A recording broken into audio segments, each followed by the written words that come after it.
spirit. So we only have 6 items on the consent agenda this evening, and half of them are minutes. The first item are the minutes from your September 7th regular meeting. And then item 2 are the minutes from the closed session at the end of the September 7th meeting.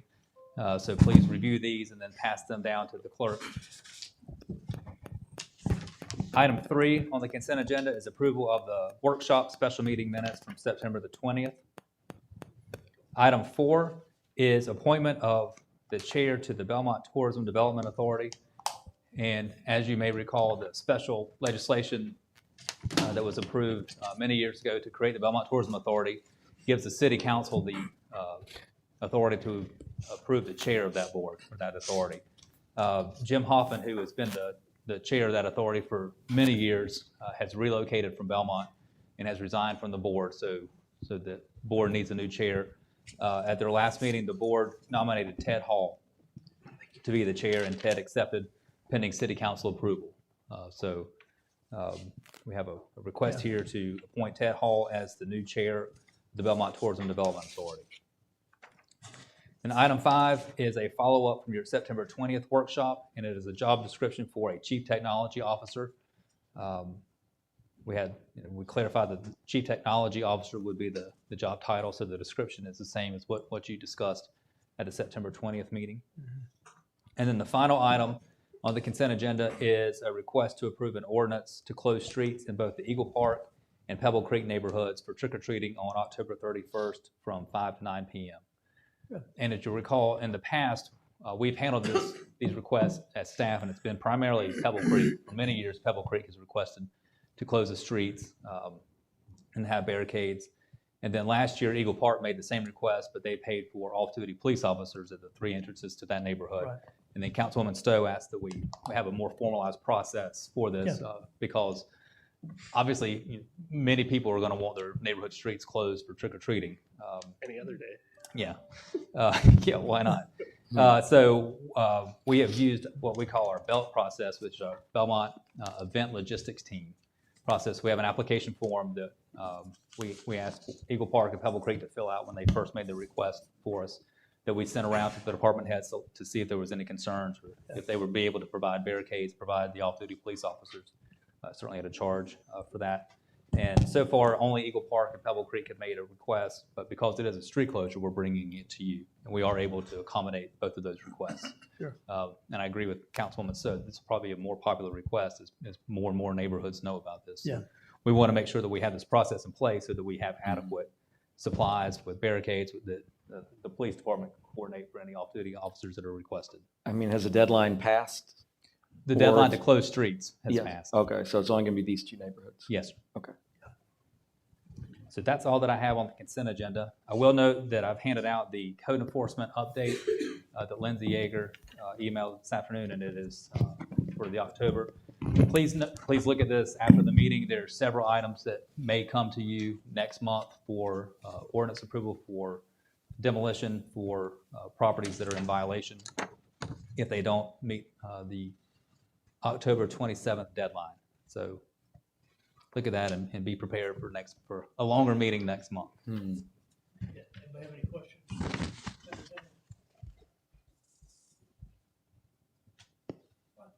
That being the case, And we can move right into the regular meeting. let's do it. All right, let's do the invocation. You want to do the invocation, Jen? Sure. What do you want to do? I will. Let us pray. Heavenly Father, we thank you for the blessings you've bestowed on us. We ask that you continue to bestow your wisdom and guidance on us as we seek to make decisions in the best interest of the city. We pray for the family of Representative Dana Baumgartner, who passed away this past week. And we ask that you remember him and his family in your prayers and all the service that he has performed on behalf of our area and the state of North Carolina. And we ask all these things in your name. Amen. Amen.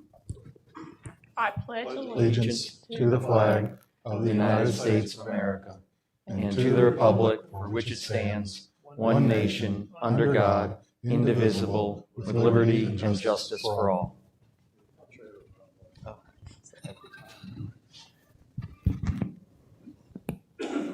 make a motion to set the agenda. Move to set the agenda. Second. Second, all in favor, say aye. Aye. Proceed into the agenda. Public comments. Has anybody signed up for public comments? Well, before we do that, let's consider the consent agenda item. Oh, yeah. Consent agenda. Consent agenda. I make a motion to approve the consent agenda. I'll second. All in favor, say aye. Aye. Thank you. Now, Do we have anyone signed up? thank you. Joe, appreciate that.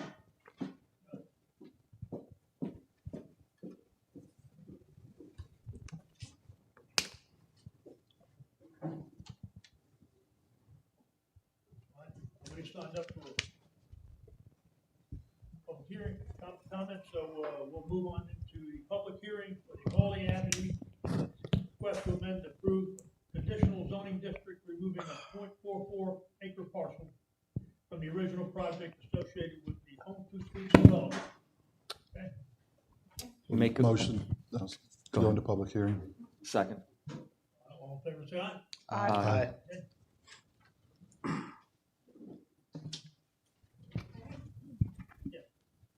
Good evening. Tonight we have before you ZA2018.03A. And this is a request to amend the existing conditional zoning district associated with the Home Two Suites development and hotel project. This is a city-initiated request, and the subject property owners are Southern Benedictine Society and Mount Cross Hawley Ave LLC.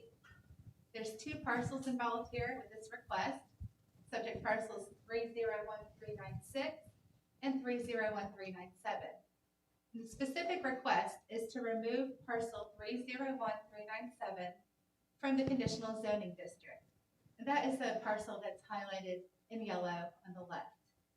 The green boundary of the hotel actual parcel will remain unchanged. So a little background here. When this was approved in 2019, this subject area was, the project was comprised of 6 parcels, okay? The site-specific development plan encompassed 5 complete parcels and a portion of the 6th parcel.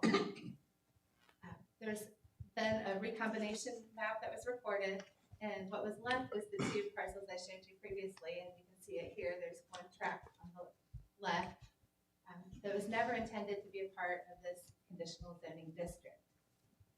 So the original approval ordinance did not specify that only a portion of that 6th parcel was to be rezoned. So this resulted in more area being rezoned than was necessary. So the specific request tonight is to remove that parcel from the conditional zoning district and revert it back to its highway and commercial zoning, original zoning district. Prior to the planning and zoning board meeting, we held a community meeting, and one person showed up in support. That was the hotel manager on behalf of the ownership team. Planning and zoning board heard this request at their September 16th meeting, and they voted unanimously to recommend approval as presented. They then made the 2 required findings, specifically that this plan, this amendment is consistent with the comprehensive land use plan and the Mount Cross small area plan within it, and that it promotes goal number 1, land use, and this will help support a healthy tax base and a vibrant economy. This is a reasonable request in the public interest, because without approval, this remaining parcel is not able to be further developed in the future. Okay. So with that, we ask you to hold the public hearing as you are, receive any comment, pending and board recommendation. And then the next item will be the approval of the ordinance, and where you can make the same 2 required findings as well. I stand by for any questions. Just for clarity, the city is the one bringing this request, correct? Not the owner? Correct. We noticed that when we were looking at the mapping that this area needed to Did any of the calculations that were done, you know, you do the calculations based on property, is it based on property size or building size? Well, in this case, this portion was never included. Wasn't included in the calculations. Got it. Okay, that was it. All right. Anyone want to make a motion to come out of public hearing? I'll make a motion to come out of public hearing. Do I hear a second? Second. All in favor, say aye. Aye. Oh, we're out of public hearing. Move on to the next part of the agenda. Consider the adoption of an ordinance approving Hawley Avenue. Request to amend approval conditional zoning district, removing 0.44 acre parcel from the original projected area associated with the Home Two Suites development. Make a motion to approve the Got a ordinance. motion to approve? I'll second. Got a second? All in favor, say aye. Aye. Aye. And make a further motion that this is a reasonable request consistent with the comprehensive land use plan and the goals of land use and economy. I'll second. Okay. All in favor, say aye. Aye. Very good. Record. Next, next item. Public hearing on the traffic impact analysis, TIA, for requirements. The proposed changes are based on direction and feedback from City Council, Planning Board, and Kimley Horn, our transportation consultant. Make a motion to go into public hearing? Motion to go into public hearing. Second? Second, all in favor, say aye. Aye. All right, we're in public hearing. Who's gonna speak in regards to that? That'll be me. Oh, I didn't see you, Tiffany.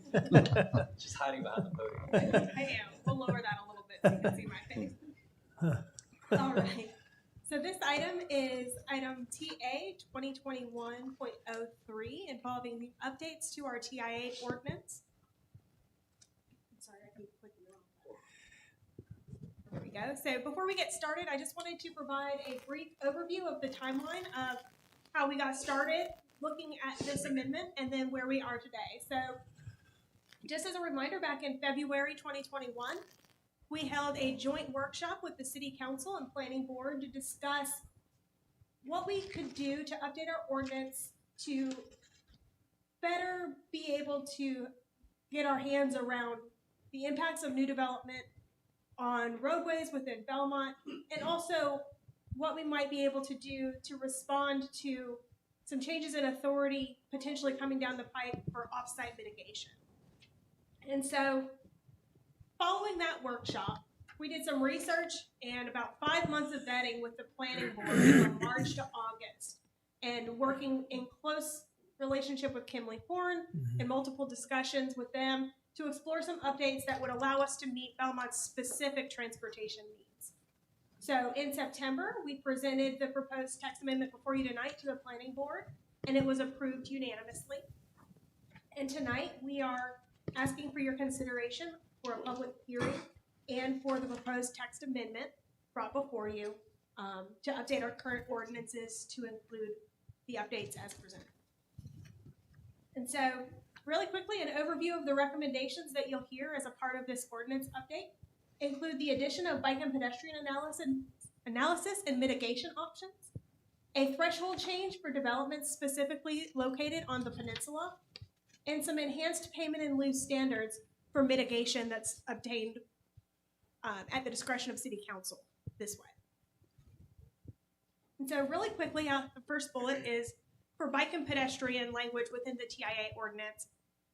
Right now, our ordinances as adopted already include bike and pedestrian language as it relates to site access evaluation, as well as agreed upon mitigation that might be outlined in a transportation mitigation agreement.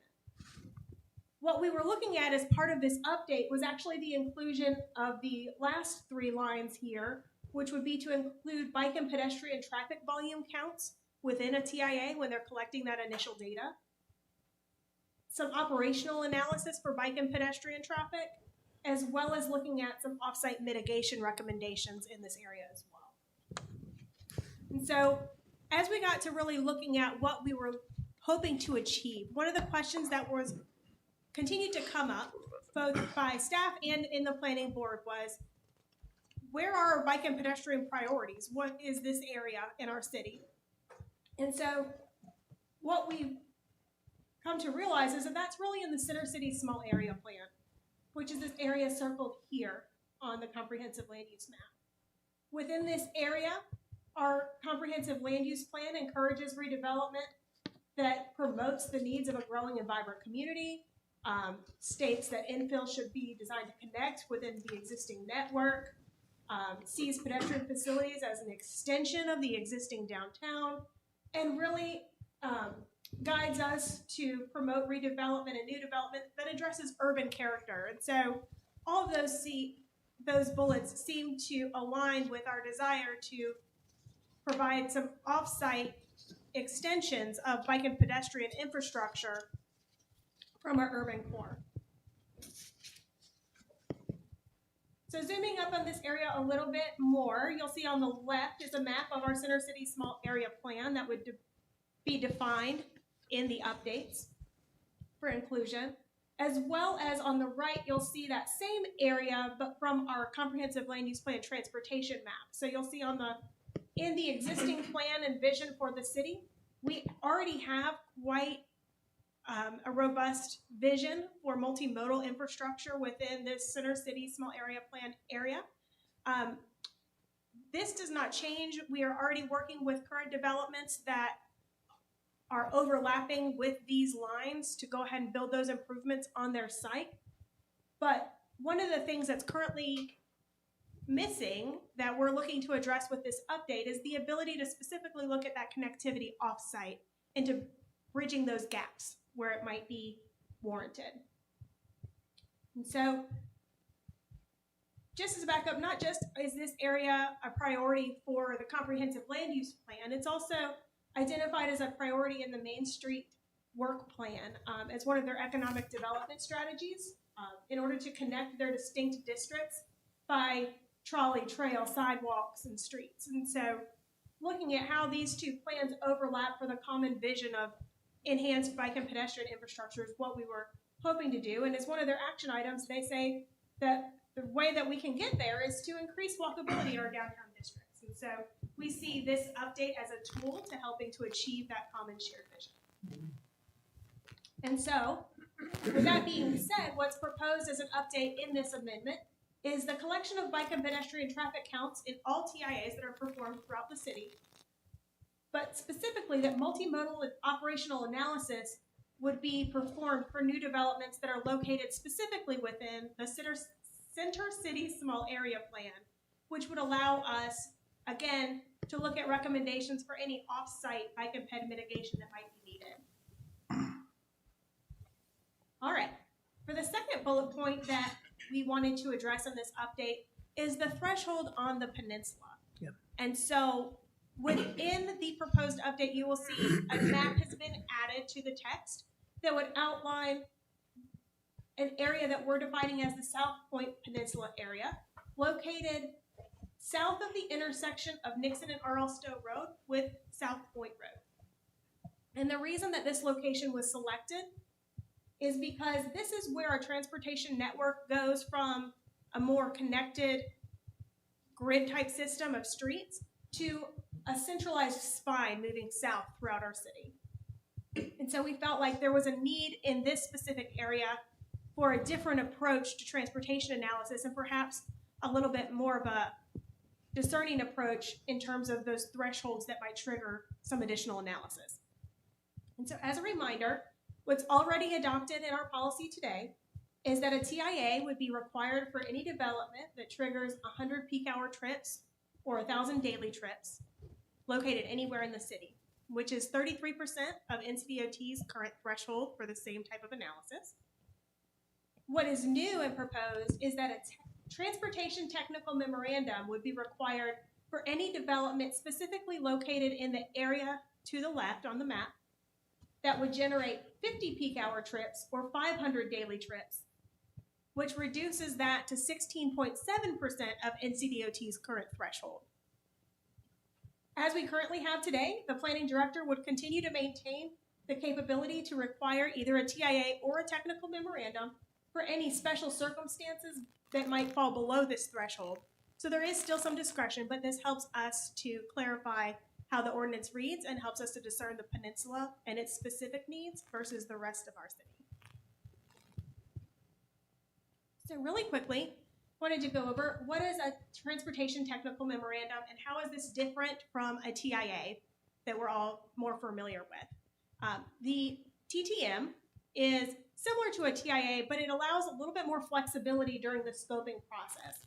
And this flexibility is specifically intended to allow us to target the analysis towards areas that might already be known to have potential operational or safety concerns located near that site. The limits of study are still proposed to be the same as that we already require within our TIA. And there are still minimum analysis that would need to be included that would be standard for every transportation technical memorandum. So what would change is really that scoping to target what are the specific operational and safety concerns at the site, but all of them would include the study area, trip generation, analysis for the background data versus the build out, and an overall summary of the anticipated impacts of that development on the network. After that summary is created, it could also reveal that some additional analysis may be needed before making a final recommendation, and that could then be added to where we would say, well, this has revealed something else, we may need a full-blown TIA at this point, but this technical memorandum would allow us to figure out what additional information may be needed at that time. So I am not going to read all of this to you, bear with me. I just wanted to put a quick graphic up that shows the text in the teal is what we already currently have adopted in terms of thresholds at 1,000 daily trips and 100 peak hour trips right now for TIAs. What you see in the red is just a comparison of what that would look like specifically in the South Point Peninsula area for requiring a transportation technical memorandum for 500 daily trips and 50 peak hour trips for the variety of land uses shown in the chart. All right, and then lastly is payment in lieu. So we already have an ordinance that allows and references a payment in lieu option for mitigation for developers, but what we are proposing is to make the process for that a bit more clear and to enhance that standard so it can be applied equally for all developers within our community. And so what you see here is a general flow chart that sort of outlines what that process would look like. We would expect that a developer figure out before they come before you in consideration of a schematic plan whether or not they're going to be able to secure the right-of-way needed for the transportation improvements associated with their project. And if they are seeking to request before you a payment in lieu of option, maybe they're not able to secure that right-of-way, we would ask that they do that at the same time as their schematic plan approval. And in order to do that, we are also asking that it be based on the engineer's estimate of what those associated improvement costs may be. And so at that time, at the discretion of council, when that method of mitigation is decided, it would be secured in an agreement that outlines specifically what the developer is accountable for doing as a part of that project. And then if any changes are needed along the way, it would be required to come back to council for their approval. So if they think they could get the right of way and then something happens, they cannot, it would need to come back before you, or the other way around. If ownership changes and they're now able to make that improvement, they could come back before you as well. But we would see it probably likely more the first way in most cases. At that point, as we work with the developer to go toward construction plan set, we would ask that the estimates be updated to be based off of 25% roadway plans that meet the standards that NCDOT requires for that plan level of detail. And that payment be provided to the city before construction plans are approved. That way we have it in hand if that was agreed upon as part of that. And so in working through what that process looked like, it helped us to propose the following amendments to the ordinance that includes that the estimate that would be presented for your consideration would be required to include costs associated with design, securing right-of-way, utility relocation, construction of actual roadway improvements, as well as a contingency. We've added in that these estimates must be prepared by a professional engineer and then verified by the city for accuracy. Again, final estimates would have to be based on 25% engineered roadway plans, and so these are a pretty significant milestone in level of detail, and that they meet NCDOT's standards as well. And the estimates can only remain valid for 2 years. This is the same amount of validity period as the TIA. This means if an estimate was provided at schematic plan, but they hadn't gotten to the point where they had paid that out to the city at construction plan yet, within a 2-year period, that estimate would need to be updated to reflect more appropriate costs before we could accept that. So, in summary, the 3 basic changes proposed as a part of this update would include the addition of bike and pedestrian analysis and mitigation, specifically to provide for off-site connectivity around our urban core, reduce the analysis threshold along the South Point Peninsula area in a response to our constrained roadway network in that area, and to enhance the standards for payment in lieu in order to better account for infrastructure project costs moving forward. This item was heard at the Planning Board on September 16th and approved as presented unanimously, 5-0. They made the findings that this was a reasonable request and in the public's best interest, as well as that it was consistent with the comprehensive land use plan goals in the areas of mobility, infrastructure, and intergovernmental relations. And it is with that we are asking you to receive the staff report and any public comments here tonight, and then render a decision on the proposed text amendment, and then ultimately make the 2 findings required as shown on the screen. Okay. Thank you, Tiffany. Thank you. Anybody have any questions for Tiffany? Do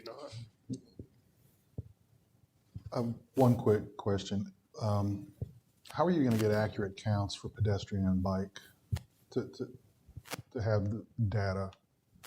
Sure. So I actually have on the line, I have Steve Blakely with Kinley Horn, so I'm going to defer that question to him so that he can explain that more accurately. Steve?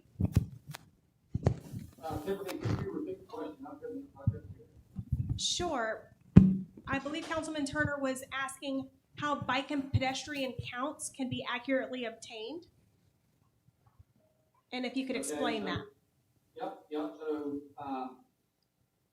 to back up, when we're counting traffic at an intersection, we're counting actual turning movement. So there's either a person or video camera recording of the intersection that records every vehicle. That is counting. So the same thing can be done for bicycles as well as pedestrians in the intersection during the count period. And they would be broken down in 15-minute intervals, just like the vehicle. So it would be actual visual confirmation for the data collection. Okay, thank you. Just one quick question, and then a couple things to edit, perhaps. Just for clarity, like in layman's terms, I know that's a lot of technical stuff with the payment in lieu, but obviously it's designed so that we have a better idea that if we're going to go the payment in lieu route, that the payment in lieu amount being collected is tied into the specific improvements that would otherwise need to be done. Is that correct? That, we had I remember when we did the Chronicle, and I think it was 100,000 or 150,000, and everyone was like, well, where'd that number come from? What's it tied to? And I think that's sort of what all these provisions are designed, by tying it into the development and the submittal of these plans, that we have an idea that, we know that if they're asking to make a payment in lieu instead of doing the actual improvements, this cost is tied to that improvement, and there's like a logical, rational relationship between the amount being collected and the mitigation that was identified. Is that correct? That is correct. And Chronicle being a good example, you know, in terms of bike and pedestrian analysis, that's a great example too of a project that likely would have resulted in some offsite bike and ped improvements, right? Especially at Keener and Catawba. But we didn't have that built into our TIA, and so we're just hoping to enhance that in order to, in the future, be able to work with projects like that to provide that connectivity. Sure. But, Yes. correct. Okay. To clarify the payment in lieu, yeah, it's not to make it more complicated, it's just to make sure that we're getting more holistic and comprehensive cost Right, estimates. yes. And Mr. Mayor Pro Tem, if I can add to that, so we've had this long-standing discussion with the owners of property on Henry Chapel Road about their TIA, and they offered a payment in lieu, but it was only for construction cost. And so we have no idea what it would cost to design their roadway improvements, to acquire the right-of-way, anything like that. And we really didn't have any detail on their cost estimates for construction. So by doing this, we will get the total cost, as Tiffany says, for those improvements, because design and engineering costs a lot of money. And then, of course, right-of-way acquisition costs even more. So we want to, it's not just the asphalt and concrete. Let me ask you, payment in lieu only comes into play when the applicant has demonstrated that they cannot comply. Is that accurate? That is correct. So they would still need to, even if they wanted to make that request, show that they're unable to secure the needed right-of-way for offsite improvements, or that there's already a funded NCDOT project to make those improvements at the intersection that they could partner with by offering a payment in lieu. I think we talked about they've got to make a good faith effort. You know, I think in connection with the Chronicle, they presented a letter just that they had attempted to get the right of way from the owner of that corner lot and were unable. The owner was I think maybe, did the owner himself submit the letter that said I'm not willing to sell or something like that? So. Right, and it's all up to council's discretion as well. Even if they make the ask, it doesn't mean, you know, if they haven't provided enough information to make everyone comfortable with that, certainly wouldn't be out of the question to say, I don't know that I have enough here to prove that good faith effort, right? And we could always ask for more information before making a final determination. I have a what if, and Richard and I are both, of course, involved with the MPO, but this particular thing I've not seen come across. The 200-acre parcel that, of course, I'm a part of, if, to my way of thinking, one of the things you would require is some portion of the traffic circle there that we all want at Lower Armstrong Road. If you have the money for that, and then we have DOT to help get the right-of-way, so we've got a piece of that and stuff, does that give us some leverage then? And or so this is kind of Adrian Richard, do you guys think so we could get that traffic circle? If that all happened, this is just a what-if question. My understanding is that if DOT has identified a project, has it in their funded program Right? for an out year, so in this case, that traffic circle is funded for 2020, right away 2029. 29, that's been sometime extended after out. that. Yeah. So, but it's an identified funded project. If we received payment, so in this example, if the TIA came back and said this traffic circle was required, we would make the developer put it in. If the developer could not acquire the right of way to put it in, wanted to do the payment in lieu, we could use that payment in lieu to do that project. And then potentially we could get reimbursed from DOT at that time year that they would have done it. So 10 years So later. would they play with this if it's a portion of it? In other words, if, It would depend on what the TIA said. okay, all right, And my hunch is that we would want 100% of the traffic circle. okay. Okay. The Transportation Technical Memorandum, let me ask you, I know the TIA is somewhat at risk in the legislature. Is the TTM a standalone process, or is it attached to the TIA? It's my understanding, and Steve, please jump in here if I misspeak, but it's my understanding that they are part of the same process. It's just a matter of how detailed one is versus the other, right? For smaller projects, if we already have a lot of that information, especially along the peninsula, we already know where a lot of those potential operational and safety hazards are to really be able to focus in there.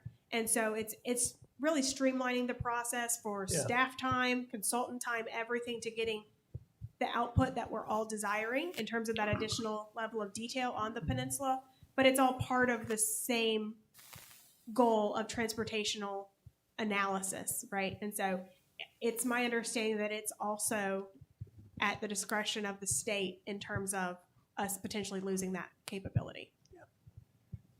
All right. We'll Anybody have any ask- other questions? Yeah, just maybe a question, the city manager can give me some guidance. You know, I have some edits. None of them are substantive, except there's a few cross-sectional references that need to change. Do you think that's substantive enough that it needs to be presented, or can I just give it to Tiffany and they can make those changes? If it's not substantive, I think he could just present that to us. Do you think changing the cross references is substantive, I or think you can just give it to those staff. I'll just give it to staff? Thank you. Thank you. I had You one, can give it to the clerk. I had I'll one give it to question the clerk. about the map for the TTM area on the peninsula. Sure. So I know it's not technically part of the peninsula, but I know the area down by the botanical gardens, and down there on the left, was not included, but I could see that. I don't know, I could see developments in that area potentially contributing to the South Point Road issues. Because I mean, the traffic's either going to go up South Point Road or New Hope. I mean, is there any? Yeah, Did you guys- the majority of that area is already built out of what's in the city of Belmont's current jurisdiction, so that's why we had opted not Okay. to include that in the shaded area and just really focus on the peninsula itself. Okay. Okay. Very good. Any other questions? Do we have a motion to come out of public hearing? I'll make a motion to come out of public hearing. Second? Second. All in favor, say aye. Aye. Okay. All right, that means we have to get to the item number C5, consider the adopting of an ordinance approving traffic impact analysis text amendment. I'll make a motion to approve the ordinance. I'll second. Got a motion and a second. All in favor, say aye. Aye. Very good. And I will also make a motion that this is a reasonable request and consistent with the comprehensive land use plan and the goals of mobility, infrastructure, and intergovernmental relations. And I'll second that. Okay, all in favor, say aye. Aye. Okay, And I just thank the planning board that they spent a lot of time dealing with this and going through it and They did. being very, very thorough. And I think these changes are will make things better as long as the state allows us to positive changes, do things like this, positive changes. We thank you all for your work, planning board. Thank you. and staff. Yep, thank you guys so much. And thank you, Steve. All right. Next item on the agenda is we have a public hearing on an economic development agreement with Montcross Area Chamber of Commerce. I'll make a motion, we go into public hearing. Second. Public hearing, second. All in favor, say aye. Aye. All right, we're in public hearing.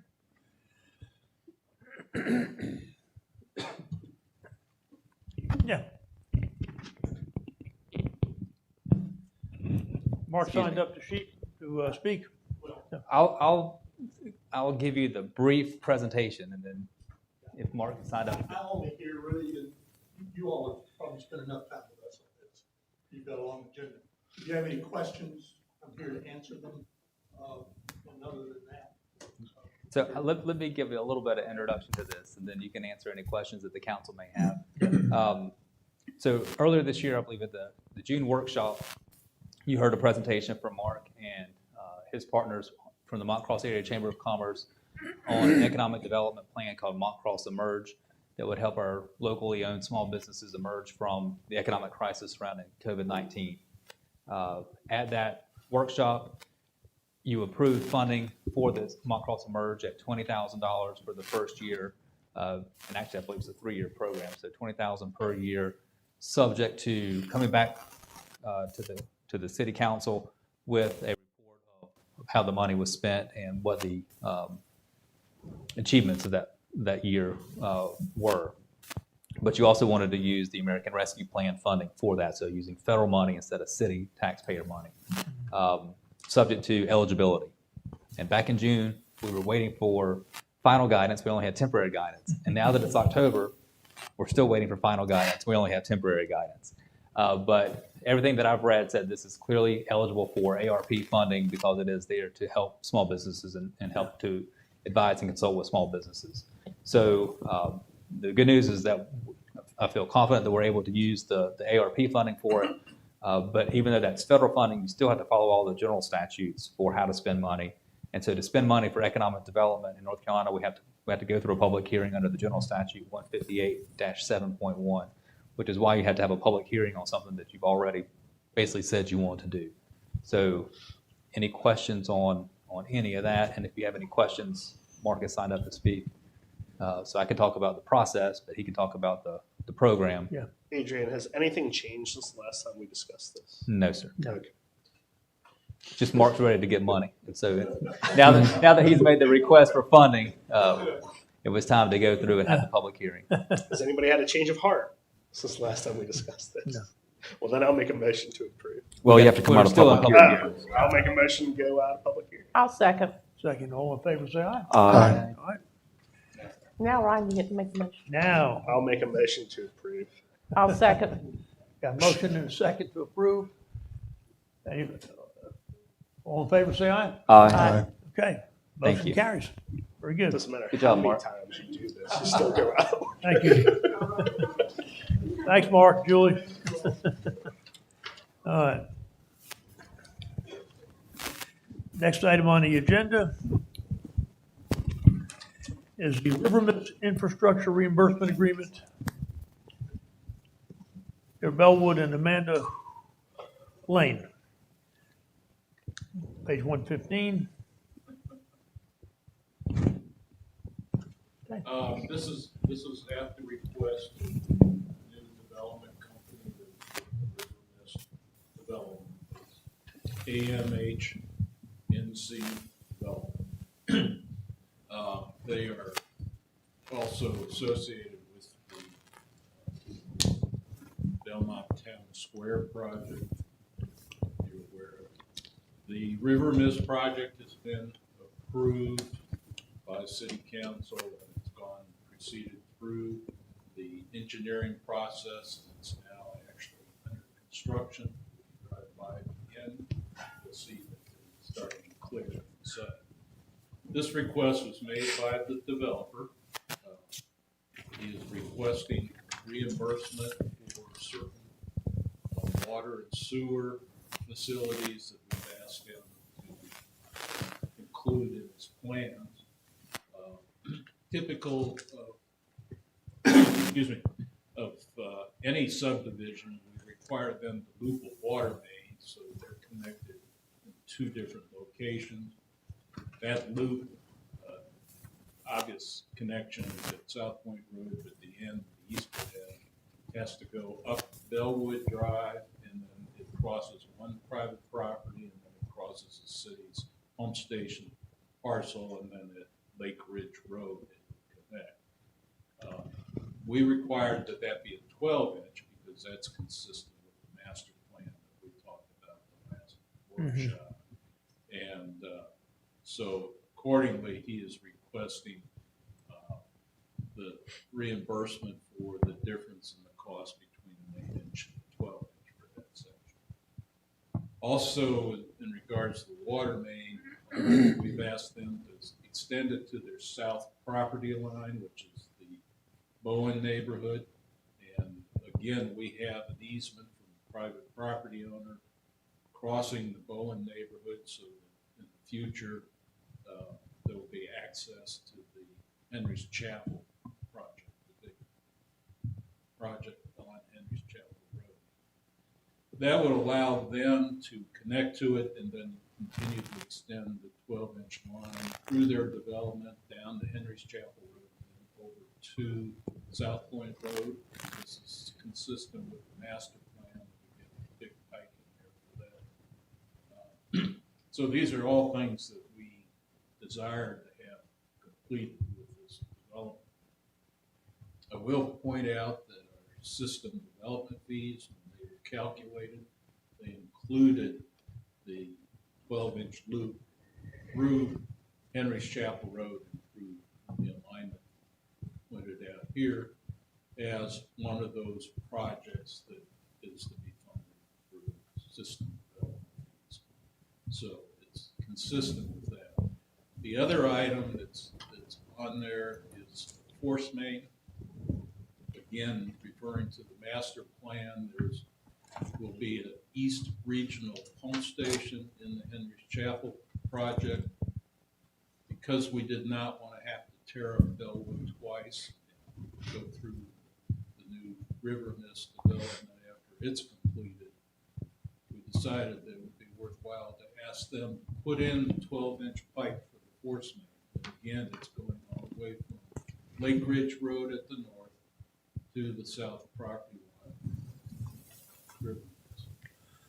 And this will be essentially capped on either end until it gets extended.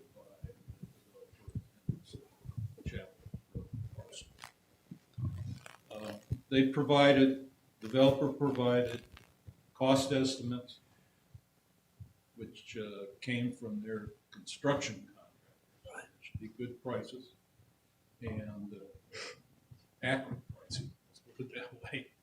And he came up, if you look at this second, well, he came up with the total of the $568,338.87. So we are asking for the council's consideration and approval of an agreement. Shelley and her team put together an agreement based on previous agreements that the city has agreed to before, and came up with that. The agreement is for $600,000, so that we have a little playroom in our cost estimates as they get it done. With that, it's my recommendation the city council approve this, and we move ahead. A couple of questions. First of all, the new houses, are you anticipating that the systems development fee from the river mist houses are going to enable us to reimburse ourselves totally, or are you just looking at a portion of it? That will not be total. Okay, all right, the other piece of it, we're trying to do this with the idea that Henry's Chapel is going to get developed. Will they be required to help cover some of this cost because we're doing this for them? So that gets into an area, or is, Well, how's that part going to work? 10 years ago, we tried to do a three-party agreement with Mhm. Remember that. Henry's Chapel and River. I remember that. This is strictly a two-party agreement. It's our investment in the project. It's still got a lot of work they're going to have to do in Henry's Chapel. They're going to have to build a regional pump station. And we're going to require them to do that then? Yeah, they'll have to do that with their development, And we And won't then- be involved in it money-wise, just them? just now. Okay. They should be able to complete the loop here so that they can get that. Yeah, I just don't want us to do anything we don't have to do and not think that they're going to have to cover a substantial amount of costs for everything. So if the Henry Chapel Road project ultimately is approved, and that's a long way away, Mhm. there's a lot of things they have to do. Right. And we've been talking to them, Shelley, for 3 to 4 years, for this iteration. Yeah. We've been talking to previous owners Yeah, I've been since around I've been for in some Belmont. time too. Yes. So it is not an easy piece of property to No. develop, and the impacts are great, which is why it's taken so long. But if it ever comes to fruition, then all those houses in there would have to pay the system development fees, which would get us to this number. Okay. So the way this would work is the developer puts in the infrastructure, the city reimburses the developer of River Mist for the infrastructure, and then the city is reimbursed over time for system development fees. So Okay. we put the money out up front, but we're made whole. And just for the record again, because I know I asked this at the workshop, the system development fees that we're talking about, there's no issue as to the validity of these fees as opposed, because I know we've had the litigation with the system development So and impact fees before. you're correct. So post Carthage litigation, the General Assembly passed a law that said that you clearly could charge system development fees as long as you go through an exercise to justify the fee, which we did several years ago. We used Ratillis as our consultant. And as Jerry mentioned, this project specifically was included. they looked at our CIP at the time and they assigned a system development fee. I think we did that about 3 to 4 years ago, and you're supposed to update it every 5 years. So the fees that we would charge are based on an independent consultant who did it in compliance with the new general statutes, so that it could not be challenged. Okay. Successfully challenged, excuse me. You can challenge Anything can be anything. challenged. Yeah. All right. Jay, where does this line terminate? I think you said South Point Road. You want it to eventually run out to The South water Point. line would go to the South Point Road where we have 12 inch. So it's going to tie into what's existing. It gives us a second feed down the lease that part. So Okay. we'll work on the west side of town through the Pebble property. Another feed there down the south. And so that's why there's a regional benefit to this. It's not just for the River Mist project, or it's not just for the Henry Chapel project. It's to help build out our utility system. If you were to get one through the Pittenger property, could it carry all the way to Reflection Point in that general area? No, it won't. No. It'll have to come out. I'm not sure what that street is. East-west street, that's Tucker or Gaither? below Tucker. Gaither, that's- Out in the county. But yeah, out in the county. But it wouldn't quite get down, down to Armstrong Road. Okay, well, the reason I was asking, if we could get another line running up there, I know when South Point Road is, if it is ever widened, we've got a potential problem covering 10% of the cost of relocating those lines, which is a huge amount. So I was wondering if the strategy was to run an alternate line with the concept of maybe abandoning that line and not having to move it at some time. Because that would save us a lot of money if we've got to cover that cost. I don't believe that's going to be possible. I don't think that No, happened either. okay. No. All right. Anybody want to make a motion to consider the approval of this agreement? I'll motion to approve. Motion to approve? I'll second. Second. All in favor, say aye. Aye. All right, thank you. Thank you. Hi, Jerry. Appreciate all your hard work on that, too. Next item on the agenda is the North Main Station Facade Enhancement Grant Application. Bill Bogan? Thank you. Bill?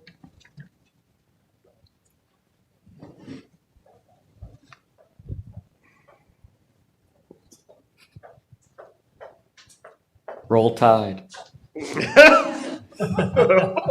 They're undefeated like Wake Forest, aren't they? I know. I just, I've been pulling for Wake Forest. I just want to point out for the record, it's October 11th and Wake Forest is undefeated and Alabama is not. Bill, it's a good thing to say since you've got 3 Wake Forest people here. Of course, we have like 20 fewer national titles in Alabama. I'm actually glad they got a little wake-up call. They usually do good after that. Yeah. So, good evening, Mayor, Council. Good to see you again. We have our first facade enhancement grant application post-conversation that the Main Street Board and City Council has had as far as kind of the direction we'd like the facade enhancement grant to go. So North Main Station, now that they have built the new station, now they're going to improve the current facilities. Currently, they have 2 tents on the side. They have a metal kind of parking garage tent and a canvas tent kind of buttoned up next to each other where they do their cooking and serve the people that come enjoy their refreshments and their food. So the application, they have been working, so I understand they've been working with the planning department for quite a while to do something that would really enhance the side of this building, provide a nice covered environment for the people that visit their facility. So they've done a lot of work into the application, with it being a historic landmark. They had to go before and work with the Gaston County Historical Society to make sure that everything that they are proposing It follows the Secretary of Interior standards, and they have followed that process and received their certificate of appropriateness from the Historical Society. So the next slide, are you controlling? Yes, sir. Thank you. I'm here to help. So this is a rendering of the proposed awning. It is a wood beam structure to fit in with size, scale, and appearance of the rest of the construction. And the important thing to point out that it is actually a freestanding structure. And I think that was one of the sticking points with the Historical Society, that it be a freestanding and not physically attached to the historic structure. So if anything happened to it, it could be removed or altered without impacting the historic fabric or the historic building itself. And so the Main Street Design Committee and the Belmont Main Street Advisory Program were very excited about this application. Should feel like after the conversation that they've had with you, it really takes the application or the facade enhancement to the next level. Instead of just doing a cloth awning, it's a nicer improvement to the property. The one feature that garnered a lot of conversation, next slide please, this is a rendering where they are proposing doing solar panels on top. And I know, and Shelley, correct me if I'm wrong, there were a lot of conversation about the solar panels, and they actually worked on getting some renderings from the different perspectives on if it would actually be visible from pedestrian level, street level, how far back, and so it's my understanding that they really tried to work and provide everything that they needed to with our planning office as well as the Historical Society. And so the only visible sign or view would be from up above, where there's really not much viewing to see the panels. It is a standing seam metal roof, and the solar panels will be attached by little brackets that clip onto the seam, as in the lower right-hand corner. So the overall project is about $160,000, and they are asking for a $2,500 facade enhancement grant to assist with this project. So, like I said, the design committee and the advisory board are excited about this project to show the direction we could, take the grant application following multiple conversations with some.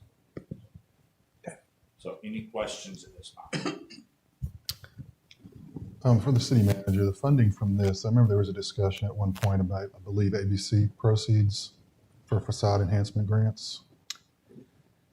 I think Councilman Schrift brought that up at one time. So when the Main Street Board was asking for funding for the Moonlight on Main event, I recommended that we use ABC funding for that.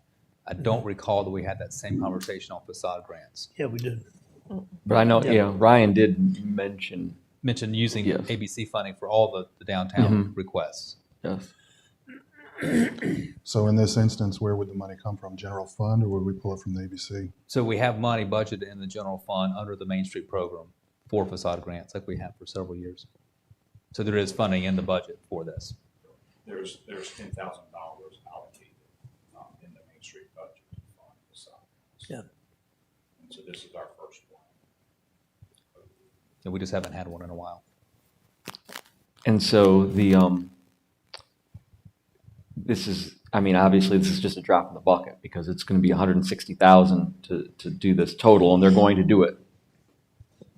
Regardless of whether they get the facade enhancement grant, and it's expensive, so it's going to be well done, obviously, if they're going to spend that kind of money. Correct. And the solar panels are not visible from street level. As per the renderings that were done by the firm that was hired by Steve to provide those. How many businesses are moving into that building? Now, this is the original. The original building. So, but to answer your question, we have 3 businesses that are open, are currently in the process of Right. opening in the new facility. So we have Belmont Yoga, we have Heirloom Restaurant, ready to open in a matter of weeks. And then on the other side of the yoga studio, Heirloom Restaurant is opening Bumblebee Bakery. Mhm. And right now, there's a tent there, right? So this would, So we go back to Yeah. the slides, Adrian. Yeah, major improvement from this, what's currently there. Like I said, currently there are 2 tents. One is canvas and the other is, I guess you can see it, it is red. Yeah. Metal. They're gonna replace that as well. Yes, both of those would go away, and then we would have the really nice heavy beam with timber construction that would really fit in with the aesthetics and the look of gonna be both nice. boat stations. which has already been approved by both the Gaston County Historic Commission and our Planning and Zoning Department. Exactly. Good. And to take your thought a little further, yes, it is, our $2,500 is a drop in the bucket compared to the overall. But it's Yeah. nice to say, when we present our annual statistics, that look what our small amount leveraged as far as Sure. getting more bang for our buck. Makes sense. If nobody has any questions, I'll be glad to make a motion to approve this request. I'll second. Got a motion for a second to approve and a second. All in favor, say aye. Aye. All right, motion carries. Well, You need to ask for opposed. Ask for opposed, if anybody's opposed. Well, nobody opposed. well, Everybody- what's, Yeah. Are what's, you Richard. opposed? Oh, Yeah, I'm Richard- sorry. I'm I knew a no. Richard was going to. You that's raise why. your hand to approve. No. All right. Well, it looks like it's 3-2. Okay. Okay, very good. All right, thank you. Thanks, Phil. All right. I thought you were all raising your hands to approve it. All right. Next, we have the reports. Yes, sir, Mayor. The next section, you have the draft minutes from your various advisory boards. You've got the September 8th Belmont Tourism Development Authority report, the September 8th Historic Preservation Advisory Board report, the September 14th Environmental Sustainability Board report, and the September 23rd Main Street Advisory Board report and Downtown Belmont Development Association Board report. You have 2 from the Planning and Zoning Board from their August 26th meeting and their September 16th meeting. So those are just for your information so that you know what your advisory boards are working on, and to give you a heads up of what may come to you for consideration in future meetings. I've got several things on the manager's report. First, just some upcoming events. So your October workshop is next Monday, the 18th at 4 o'clock at City Hall. And this will focus on kind of a framework conceptual plan of how we want to spend that $4 million in American Rescue Plan funding. Adrian has if we change the spot for that, do we have to publicize it or do we have to wait till the next meeting? Because I'd like to request, at least after this, if we're required to stay at City Hall, that we change our venue to this spot for all future workshops. It's a much better situation. I'll be glad to enumerate my reasons if anybody has questions, but I think we need to make that change. Can we do it for this workshop or needs to be for the next one? We have not advertised this meeting yet. I Okay. mean, it's on our schedule, but All right. we haven't posted the agenda yet. So we could certainly have it at City Works. Okay. Yeah. Does anybody have objections to that? Okay, thank you. I'd like to do that. Much better situation. So Have it here. for that specific meeting or Or future, from now on. and just have yeah. this as our one meeting Yeah. place? I mean, this is For set now. up pretty well for what we need it for. It is Right. still a little bit tight at City Hall. It is, and Yes. we are not in a situation where we have everybody vaccinated who would be there. And so things are not looking better. So I think just from a safety standpoint, we need to have everything here. If there's no objections, then we'll just schedule all of our meetings here in this room until everything has gotten back to normal. Great, thank you. Okay. So I'll make that change. And Jamie, help me remember when we make that agenda. I referenced a minute ago the Moonlight on Main events that are in Stowe Park and downtown Belmont from October 22nd to November 7th. And Phil, while you're here, do you want to give a real brief update on that? I know you presented several months ago on it.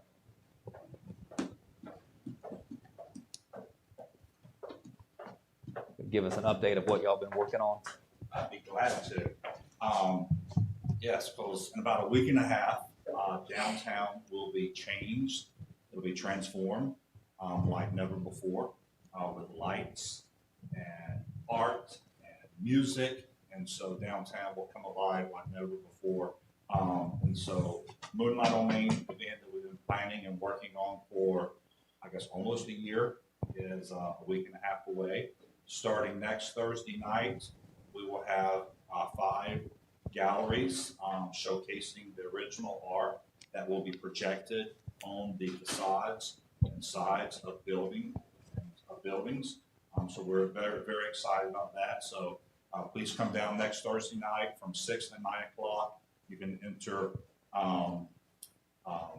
Liz Gallery, of course. Then we'll have Magnolian Vine, Gigi's Boutique, Belmont Yoga, and the Everyday Market exhibiting the original art and other original pieces of art from the artists that were selected for the Go-Go projections. We're hoping to sell a lot of the art. And then the following night, Friday night, the Moon exhibit will begin.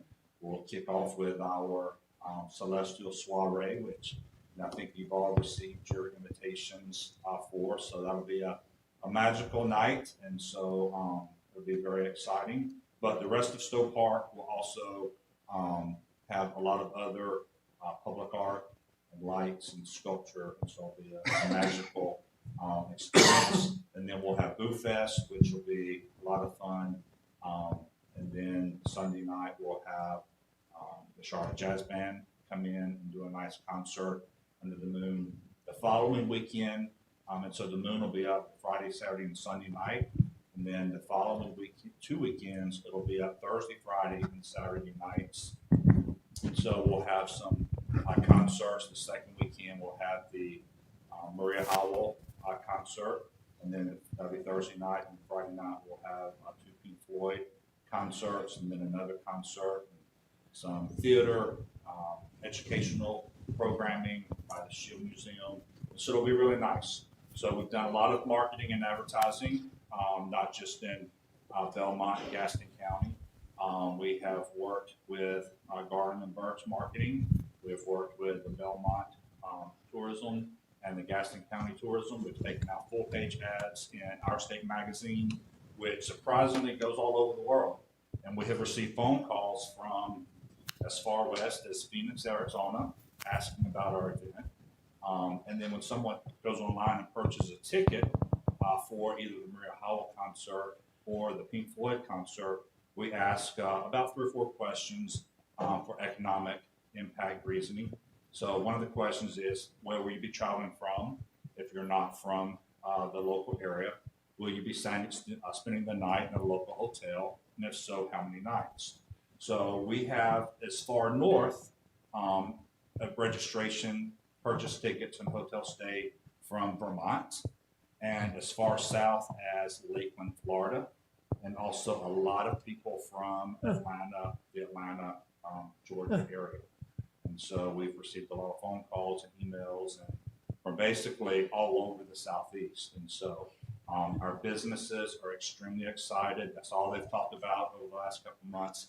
A lot of them will be decorating their storefront windows. The retail will be extending their hours to try to capture a lot of shoppers coming in. A lot of our businesses will also have blue lights in their windows for a nice glow. And so, like I said, downtown starting next Thursday night will be totally transformed with art and lights. So it'll be an exciting time over the next 3 weekends. That'd be great. Are there any questions? I gotta tell you, I was on stage with Maria Howell when she was at Jonathan's Jazz Club. I was playing the conga drums. Well, cool. It's a lot of fun. I have one comment. I went to see the Earth at Founders Hall, and I know we had talked about whether we could do an indoor situation and stuff. I think this is going to be more impressive because Founders Hall, with the height that it had, the Earth was not as impressive as I think the Moon is going to be in Stowe Park. So I think that's going to be really cool. It'll be in a more natural setting. Yeah. Especially with more programming around. It'll be much better than just having hanging there. Any other questions? I'm excited about it. I think you've done a great job. I did have a question. At one point, there was a municipality or something within the county that had a people count. You remember this? There was one of the towns or something. There was a way you could get access to a machine that could count foot traffic in a concentrated area. I don't know if this would be the time to ask for that. Probably. We have ordered clickers, and we have 3 main entry points into the park. And so we will have volunteers there clicking, welcoming people. And so we're going to try to keep up with as many people as possible that have come in to see it. Cool. So yeah, we really want to try to provide as much of an economic impact, total visitation as possible to see kind of the return on the investment. We've also partnered with several local schools, and so not only will there be professional art painting in downtown in Stowe Park and in our businesses, but we'll also have local elementary middle school art as well. So it's going to be a really nice, fun time. So they'll all be recognized with signage, both print and digital. So I don't want to spoil it. I don't want to give all the, but it'll be a nice experience. And so I hope our businesses will be really well. We just appreciate you taking the time to get that outfit to come here to Belmont. I think that's going to be great for Belmont. It's going to be fun. Really do. Any other questions? Just a comment, maybe reach out to Kimley Horn and see if they want to give their pedestrian counter a dry run. Test it out. Test it out. We can talk about that. That's really good. But yeah, but we're going to do Good also in-kind sponsorship. the good old-fashioned way. We've got our little clickers. We're going to greet people as they come in, and they can feel warm and welcome, and they can clap and count. Are you going to give people like a ticket when they come in or anything? No, not a ticket, but no, we're going to click it. Click it and ticket. But no, if you have any questions about any of the events, please let us know. And Morgan and Cassidy have worked really hard. Yeah. Thank you. Thank you. Thank you. I wanted Phil to be able to talk a little bit about that because he and his team have worked really hard on this for a long time. I think last month I was all doom and gloom about DOT, and I haven't changed a whole lot on that, but I do have a little bit of good news. Blake Guffey from NCDOT let me know recently that DOT will be out to finish their South Main Street resurfacing that they started a couple of years ago. And so they will, Good thing I was there. yeah, a little bit of sunshine around here. So they're going to resurface the section of South Main Street between Central Avenue and Dogwood Lane, hopefully this month. They started that, I think, in 2019. So yes, you'll have 2 years to repave a road. yeah. So it'll be about time to redo it. Yeah. So that will certainly help because that section is a mess. So those of us that drive it every day. And so the Gaston, Cleveland, Lincoln MPO did not approve our application that we filed with Gaston County to do a corridor study for the South Point Road corridor. They ended up awarding it to study downtown Stanley.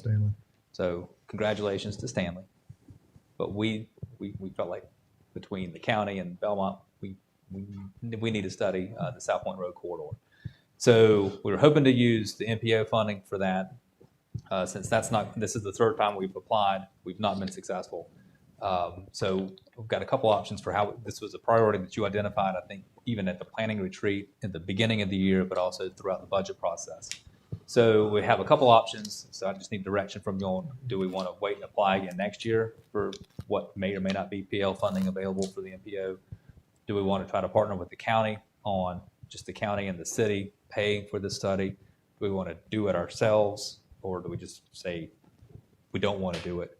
My recommendation is that we ask the county to partner with us because at least half, if not more than half of the whole corridor is in the county. So we could come up with a great plan that we pay for, but we have no authority to implement. So I like it to be a joint partner. Like the county to help us pay for it, number one. Number two, get their buy-in. on any recommendations on that, so that we can get some ideas on how best to handle traffic and mobility on the peninsula. So, any preference on? I think you should. You okay? If I reach out to the Yeah. county Yeah. I manager think on that. so. Yeah. Thank you, and hopefully we can get that going. The other bit of good news from NCDOT is they did approve our grant application for our update to our 2009 pedestrian master plan.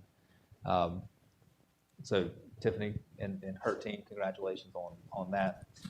I think that project will start later this year. And our HDR will be our consultant that they assign to us. There's a $9,000 match to that, which is included in the budget. So Good. it's been 10 years, so it's time to update that plan. I want Bill Carroll to come up in just a second, but before I do that, just an update on the state budget. You know, we've mentioned these various policy provisions and the House put into the budget that would take away our ability to have stormwater regulations that are more stringent than the state, which is something that you've asked us to do and we're currently working on.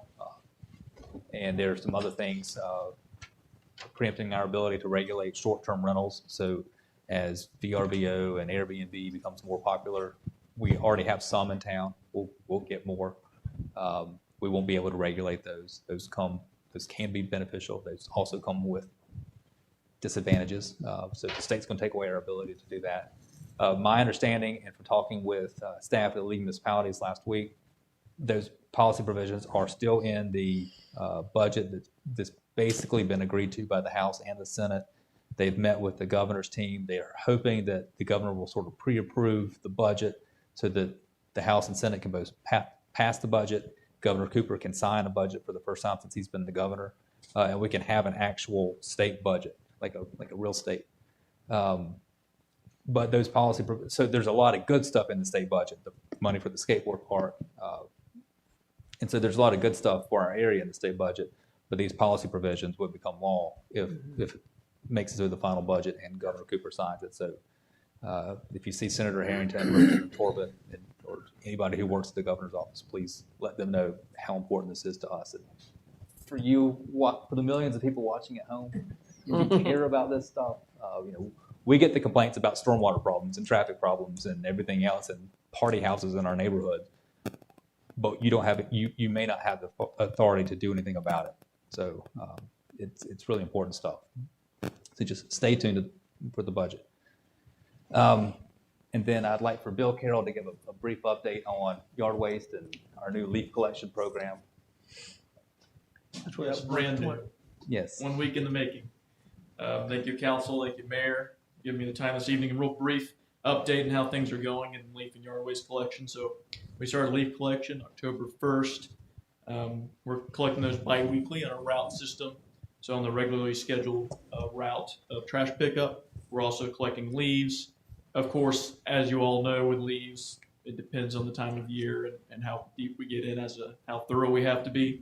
So there may be more frequent targeted areas. Some of our more mature tree areas will be hit more often. But we're kind of trying to stick to that bi-weekly route like had been the past. And we recognize that last year, we all know we got a lot of complaints about Waste Pro services when it came to leaf collection. So we're hoping to get ahead of that and to prevent any of that from becoming a problem. And that'll kind of be the plan going forward. And of course, as we get to peak leaf season, which will probably be the end of October towards the beginning of November, we're going to use the equipment at our disposal and hit it as hard as we can. And if you all recognize any areas that seem to be getting neglected or missed, please let me know as soon as you can so we can respond directly. So we don't have any problem areas pop up. We prefer to just kind of have a good level of service and hit those problem areas directly before they become an issue. Just a quick update on yard waste. Yard waste has been going on since July 1st. And some data from September, just so you all are aware. We had 468 requests for service. We collected 33.97 tons of yard waste debris. We had eight complaints, which were resolved within 24 hours, and 4 compliments. And from the data, I always mention the compliments. Because we'll make sure we have those. But with that, the tonnage seemed to be pretty consistent month to month. So the requests as well, they are starting to dip a little bit because we're getting into the fall season. However, I will mention when we were testing the tonnage of our leaf truck equipment, they're about 2 tons per truckload. So our tonnage will probably increase significantly with that. Leaves are heavy apparently, especially when the weather is wet. On top of that, I wanted to briefly mention as well, last council meeting, there was some discussion about cutoff day and how we kind of go about that. This past month, we implemented a new way of doing cutoff day. We delayed the actual physical cutoffs for a day to give our billing staff time to get all those payments in. So we had an accurate list first thing in the morning. So we had 130 cutoffs roughly. We delivered door hangers to all cutoffs, regardless of whether they were remote disconnect or not.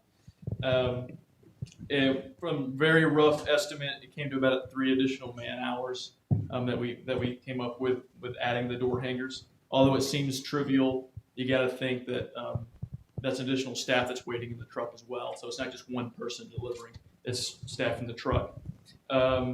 We didn't have any meter tampering this past month. I don't know if that's related to us informing customers on the door hanger that if you mess with a meter, you could get fined. Maybe it did. I'm not sure. We'll have to kind of continue to do this program, this process to kind of determine that. And I've been having some post-mortem discussions with our cutoff team as well as our billing staff after cutoff day and before cutoff day, so we're all on the same page, communicating. And from the anecdotal evidence so far from our staff is that it went better this past cycle. So we're going to continue that this next cycle, and hopefully we won't have any further issues or concerns. Of the 130 folks that all got the door hangers, did anybody resolve their personal issue before you cut it off? No, because when we put the door hanger out, it was to inform them they were cut off. That's right. right. But now we did implement the phone trees and emails before cutoff day to let people know they were dealing. But overall cutoffs are roughly the same, as I recall. It was roughly the same number. It's just the process went better because people, like you heard last month, people didn't just come home from work, didn't have water, and panicked. They got the door hanger that said cutoff push end-page bill. They had a phone number to call, and they had a QR code. QR code to direct them to the Water Smart portal so they could pay, as well as just telling them. The important thing to us was making sure they know that if you do tamper with your meter, you could be fined. So we wanted to include that as an important teaching tool. What all falls under yard waste?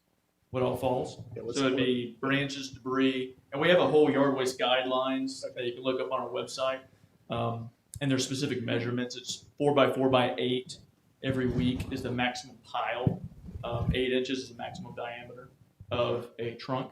So anything that you may cut off, hedges, limbs, limbing a tree. And grass clippings if it's in a bag. In a bag. Yes, that's correct.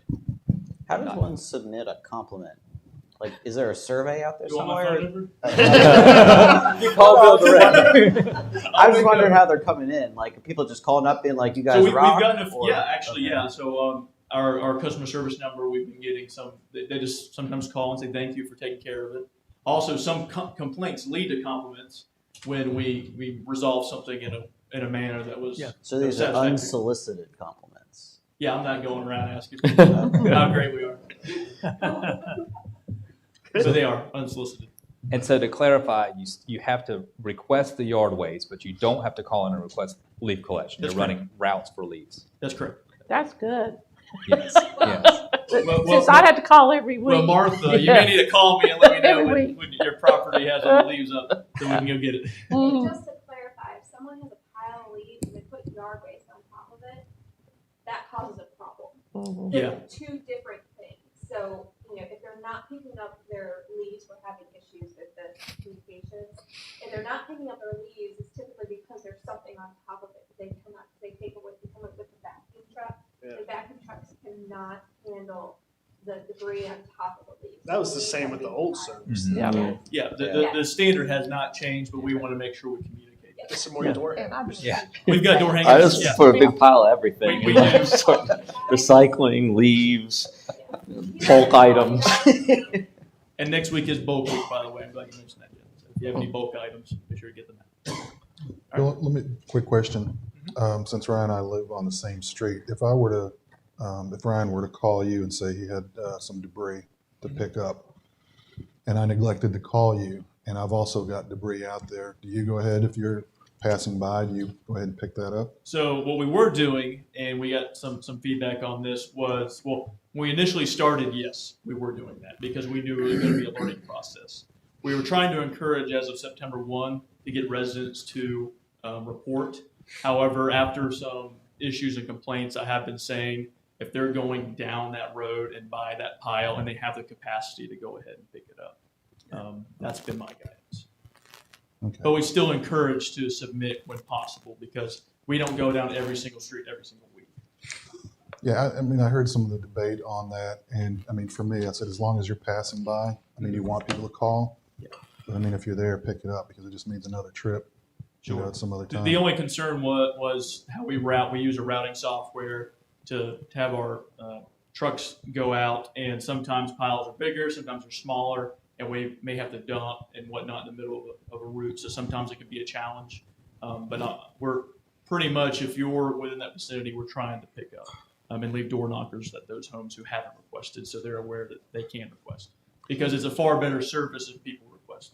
And they have responded really quickly because one of my neighbors was one of the complaints and they missed his pile and they did come back the next day. So they really tried to do a good job with that. Yeah, but we're pretty swift about trying to answer them, and if it is an issue, we'll try to get out there and resolve it. And if you don't get the complaint, I do because at least one of the people picking up is one of my former students from South Point. So I've already gotten some brief about that part of it too. I'll tell you, Bill Carroll has done a good job on responding to a lot of people, and that's good, and I appreciate that. 8 complaints out of 12,000 residents. Mhm. I think that's a win. Yeah. Well, Have you had a chance to use the one-man leaf truck yet, the automated? oh, I've rode in it, and I haven't used it myself. But How's it working? Oh yeah, everything's. So we had to actually send it back to the shop for a recall. Nothing was wrong with it mechanically, but it has a recall. And then we have the 2 larger trucks, which are also, they're pretty impressive pieces of equipment. And you would think, if you went down the street and you sucked up leaves, it would fill that truck up. It doesn't. It's like a quarter of the way full. Wow. And it chops it up in the real fine granulars. That's amazing. Of Yeah. leaves. So Amazing. it's impressive equipment. We've got the equipment we need to do a good job. We're going to try to meet the Dogwood Lane Challenge. It's not It's as going to be a challenge. But It's not as bad as it used to be. We've lost a lot of trees.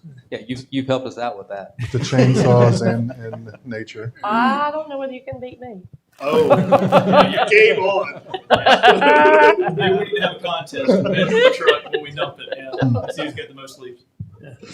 Thank you, Bill. Thank you. Thanks, Bill. I appreciate The that. last thing that I have, we've been trying to schedule interviews for board applicants. And I think you all have conflicts on the dates that we were coming up with.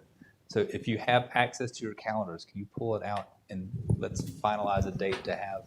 I think I was open to all the dates. I checked. But I mean, if it doesn't work. Richard, you're not the issue. Martha's gone the week of the 25th. I've got conflicts the 25th and 26th. Okay. So. But if you need to go ahead and go without me, if I'm the only And then culprit. Ryan can do it before that, and you can do it that week, right, Ryan? Which days? Well, she can't do it Monday and Tuesday, and we could try to do the 28th, which is like Thursday. Many are. Probably around 10:15. I can do it like the 25th or 26th. In other words, I trust them. Go ahead. You've got 4 out of 5. I would say go ahead with it. Do I have 4 out of 5? On the 20. Well, 6 would be my preference. Yeah. 26. I'm good either day. You're good, Jim? 25th or 26th, I should be good. Let's do the 26th, Mayor. 26th. Mark? Yeah, what time are we looking at? They would start around 4:30. Okay. I can't get them, you guys want to do them in person, and people, What time? 4:30? 4:30. Yeah, Okay. people have a hard time getting here earlier than that. So I'm hearing 4:30 p.m. on Tuesday the 26th Yes, and in then, this room. yes, and then the last time we did this, we had some people that couldn't do that, so we scheduled an alternate date, and we talked about doing that within a week, so we didn't get that gap. So Right. what is your availability the first week of November? We have a council meeting November 1st, which is Monday. Could we do it 4:30 to 4:30 on Monday the 1st? Yeah, Are you available then? because I think I have to go to Wilmington for work on the 4th, and I'd have to get there on the 3rd. If we did it at 4:30 for the council meeting, 4:30 to 5:30? would that work for everybody? Yeah, that'd be fine. And that's just an alternate if people can't do it on the 26th. And if we have a lot of stuff on that agenda, we'll provide some snacks. So that you're not all hangry during the meeting. Mhm. All right, thank you. Thank you. That's all that I have, Mayor. Fine. All right, let's, other business, we'll start out with ladies first. Martha? Okay, 2 items. Keep Belmont beautiful. Remember, we had discussed having that underfills group at some point, but we were leaving that alone until after Moonlight on Main. So I want to make sure we look at that at our November meeting, because I'd like for that to happen by the first of the year. I think it's just a much better fit. You'd still have to have them working with Bill Carroll's group, but just the marketing and management, I think that would be a much better opportunity for the city and KPB together. The other thing is, and I talked to Adrian today, and I have a call into Mark Stafford, because I don't think we were made aware that evidently they're going to do a crosswalk at Stowe Road and South Point. And I'm concerned about that. A number of people in my area want the stoplight moved from Harris Teeter to that intersection because of the, not just the traffic, but because of the students. Yeah. And I don't know that that can happen, but if they're planning to do a crosswalk and there's something there right now, but nothing marked, I guess, Adrian, you and I both need to stay on that, because, I mean, nobody's told us. So something's happening and we're just not aware of whatever it is. So those are my only 2 things. Okay. That it? Mhm. Thank you, Martha. Mark, start. I saw some chatter on Facebook earlier today about the big industrial project up in North Belmont. It sounded like they may have already reached out to staff on this about like rocks and mud and stuff in the road for the construction vehicles. I don't know if you know anything about it, but Yes, sir. I've spoken several times last week with one of the residents in that area about his concern, and Bill, correct me if I get any of this wrong, but we did reach out. When he reached out to me, I sent that to Bill and Hayden and Gary Gallagher, our inspector, and Shelley. They went out and investigated, and with the rain, and also it's a huge construction site, right. And they've got their construction entrances, which sometimes will attract the big tires on these really big pieces of equipment will pick up the rocks from the construction entrances and deposit them on the road. You're not supposed to do that, but sometimes it happens. Also, getting dirt and mud onto Woodlawn and Acme and Cason Street from the construction site. So we've notified our staff, who have then notified Gaston County, because it's a violation of Gaston County soil and erosion ordinance, sedimentation control ordinance. Gaston County escalated it to the state. So we've gotten NCDEQ involved and NCDOT involved, because they're state roads. So they're working on that. I think they started cleaning that up last week. Yeah, they are. They're pouring concrete, so there are a lot of trucks coming in the mornings, which is causing a lot of mess. But we have our inspectors out there. Yeah. I mean, construction is messy. It just is. Yeah. But there are rules, and we're trying to make them comply with all the rules and using all the tools that we have, because we don't have a whole lot of authority in that particular area as a city, but the county does and the state certainly does. So we've escalated it. Okay. Good. Yes. Just update you, I've been following that today, and before I came here, I seen on the post that they were tweaking the road. Okay, good. Thanks, Chief.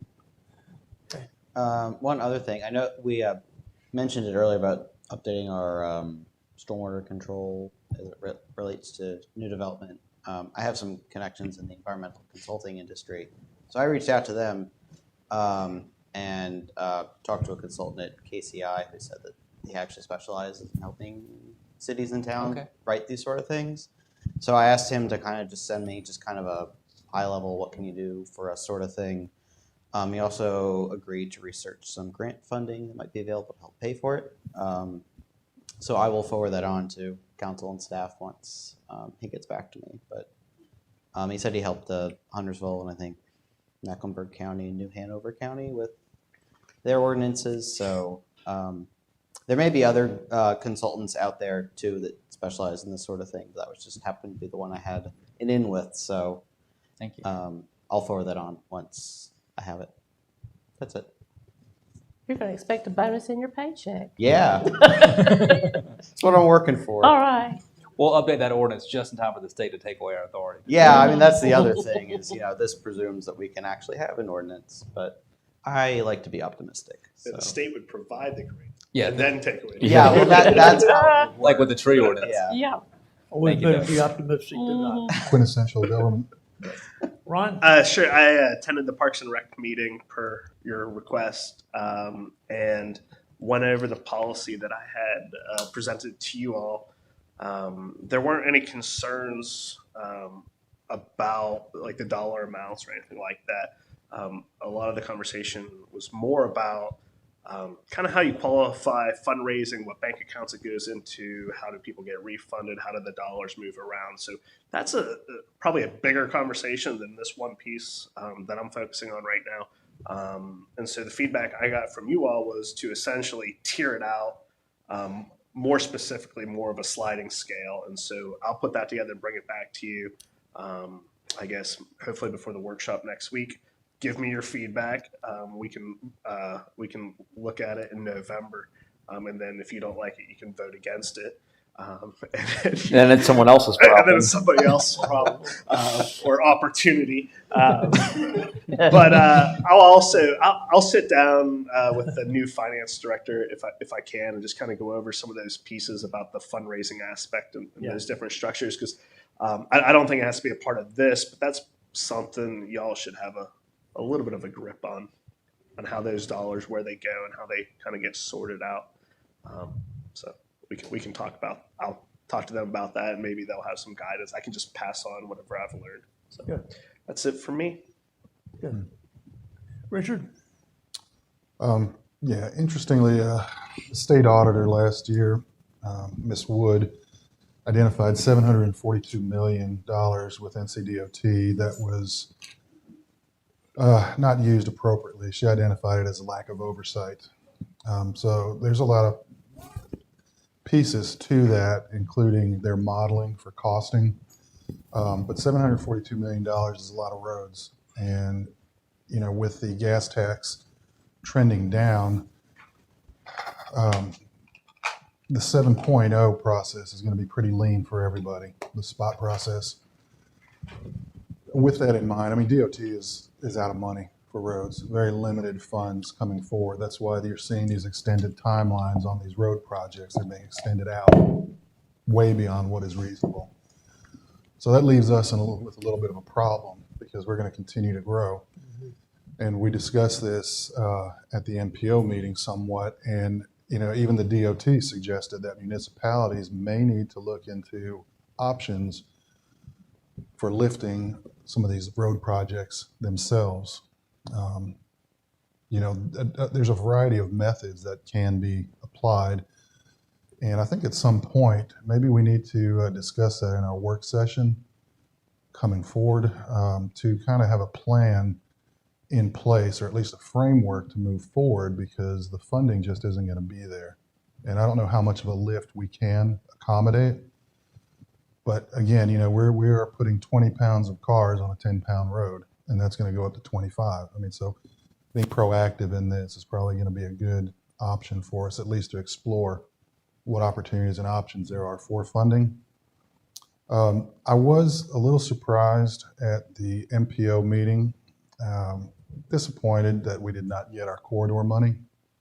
And I approached it from a way that I was going to bring it up, that we had, applied for this 3 years in a row, that we were the tip of the spear on this growth, and that it was crucial for us to get ahead of it. These other communities did have a luxury of some time. I was trying to angle for someone to make a motion to move us forward on this, because while the TCC recommended it, we can supplant that, our board. I thought I had someone who was moving in that direction. As chair, I can't make the motion, but I could prod a little bit.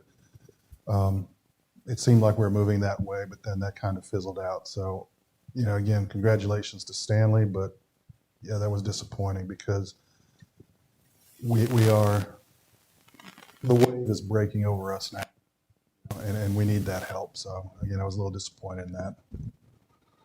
So that's all I have. Jim? I just want to make sure that we're on track. I know there are some items coming up on like the booster pump station in North Belmont, in connection with like acquiring the property and whatnot. So I just want to make sure that those, milestones are still on track to be met. And whatever's going on with the rowing club and what they're going to do, I'm also curious as to that. So I don't know if there are any updates there. So on the booster pump, Jerry let me know today or before the meeting that HDR is permitting process with the state for that.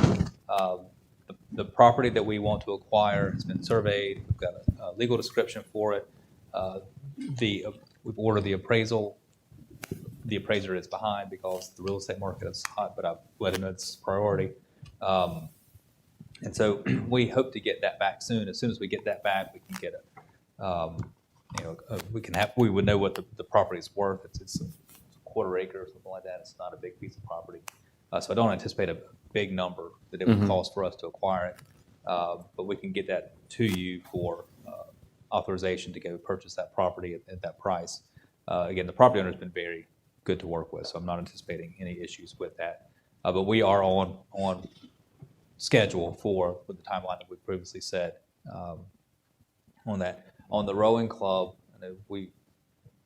they presented to the Mount Holly City Council with the option of moving to Mount Holly at their wastewater treatment plant. Yeah. It's being decommissioned as part of Mount Holly's agreement with Charlotte Water. My understanding from the rowing center board is that their preference is to stay in Belmont and not pursue the Mount Holly.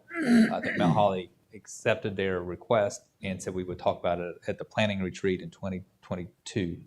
But Mount Holly doesn't have a master plan for what it wants to do with its property once that wastewater treatment plant is gone. So what I think the last we heard from the rowing center is that they wanted us to proceed with applying for the FERC permit, and Shelley's been handling that.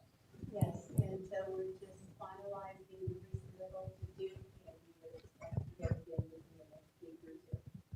So we are proceeding with the Belmont Rowing Center in Belmont as previously planned. Done?